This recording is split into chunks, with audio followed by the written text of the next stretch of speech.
Here we go, exactly what we were talking about as Getch gets from the front for Skill Shimano, bringing the pace up. We set about 6 or 7 kilometers out. They'll start to come here, start to dictate the pace a little bit to see if they can work for Marcel Kittel. They've got a great lead-out train, actually. They've proved themselves really good in the last couple of weeks at Poland, for example, of Albert Timmer, Tom Wieles and Roy Curvers, and earlier it's Simon Getch who does a lot of the work.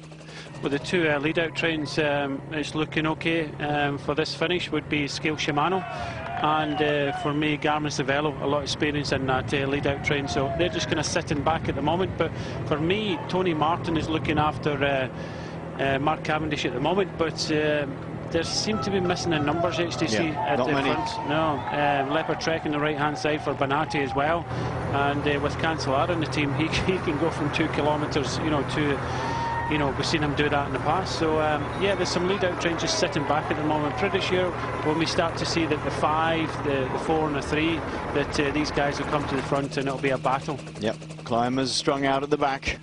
Ahmed Cheruka, Nimiec for the Polish rider was there. Duarte was at the back. 4 kilometers to go. It's Skill Shimano dictating the pace on the front at the moment, with Katusha in there, interestingly.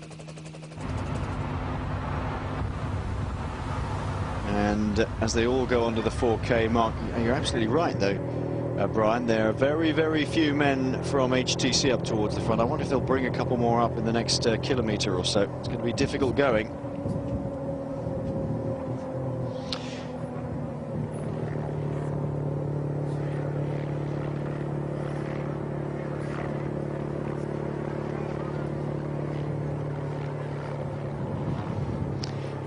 Really wanting to, I think the pace is so high that they've lost some of the men here. Some of the riders around. Garmin on the right-hand side, Marelio Fischer trying to bring up Heinrich Hausler, who's getting a little bit squeezed on the concrete barriers on the right-hand side of your road here. Sitting behind Steven Kruijswijk, and the wind, I think, coming from the left-hand side of your screen, their right-hand shoulder. At the moment. Mark Cavendish is just getting protected from the wind by Tony Martin at the moment. Cancellara at the front, but again, just sitting back are Garmin Cervelo at the moment, and they're just waiting to pounce. Again, we said this gets very tricky just before 1 kilometre, so I think that as we hit 2 kilometres, one of these teams is going to really take control. This is proving a little bit more difficult for Mark Cavendish than I think you would like. Fabian Cancellara has now hit this hill coming into the last 5.5 kilometres. Leopard Trek have got 4 men ahead of Daniele Bonatti.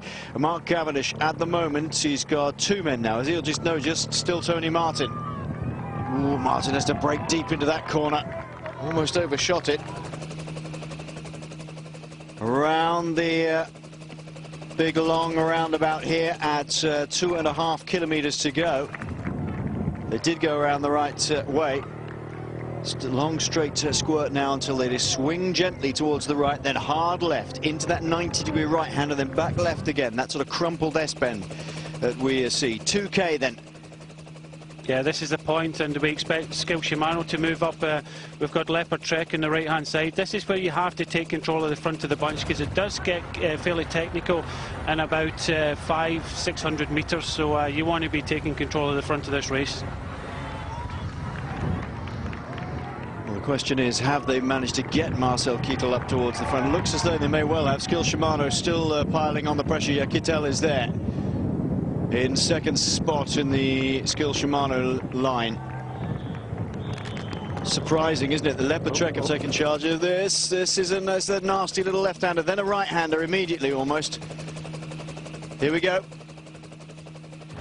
Up at the end of this road, into the right-hander, and then back left again. They're having to keep this one under control because it's slightly downhill as well. Whoa, nasty. Well controlled by Leopard Trek. Some riders out the saddle, Kames style, is going to sprint back on. Lost a little bit of ground then. Pushing too hard at the front here. He's gone for the lone ride, surely, or does he just not know that they're not behind him here? This is David Vignano, who's gone for the out and out. Maybe this is a ploy. Maybe they've decided, I tell you what, Vignano, we'll send him out. work, let everybody else do the work. Yeah, come along the beach, and this is where it starts to kick up a wee bit. It'll be brought back, and then it flattens out when we get to the back. About 500 metres to go now. This is absolutely flat out stuff. And very, very difficult finish. Tom Bonen looks over his shoulder. Bonen has got himself into the right place. There's a good finish for Bonen. Uphill finish, everybody out the saddle. Kittel is on the left-hand side. Bernati is in the wheel of Bonen, turning a very big gear, looking very good. Peter Sagan is right behind him.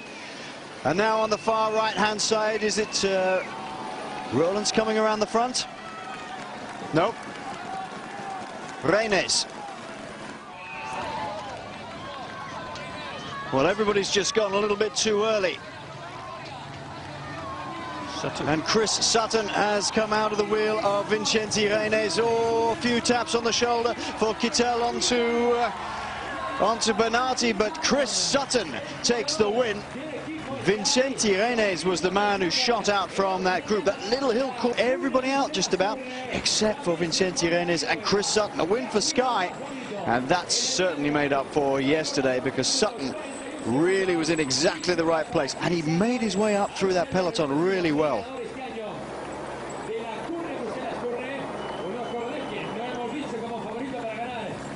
Well, a very hectic finish, and the lead-out trains didn't work. What happened was that nasty crumpled S-bend just broke it up completely. Great ride by Sutton.